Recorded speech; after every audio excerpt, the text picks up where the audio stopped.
औज़ुबिल्लाहिमिनश्शैतानिर्रजीम बिस्मिल्लाहिर्रहमानिर्रहीम अस्सलामुअलैकुम welcome to my channel. आज की इस वीडियो में मैं आपको बताने जा रही हूँ कि सीएसएस स्क्रीनिंग टेस्ट के लिए कब अप्लाई करना है।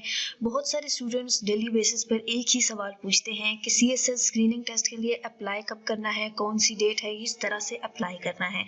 तो जो लेटेस्ट ट्वीट आई है एफपीएससी की तरफ से वो मैं आपके साथ शेयर करने जा रही हूँ। वीडियो को एंड तक ज़रूर देखिएगा।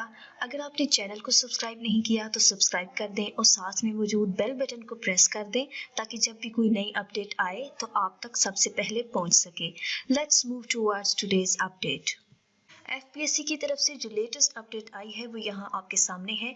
इसमें क्या लिखा है, advertisement for CSS 2022 screening test would come at the end of November 2021 इंशाल्लाह। एग्जैक्ट डेट नहीं बताई गई, बस नवंबर के एंड तक आ जाएगी।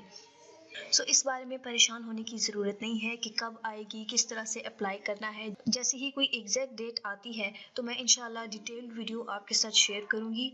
आप अपनी तैयारी को जारी रखिए। Best of luck. Thanks for watching. अल्लाह हाफिज़।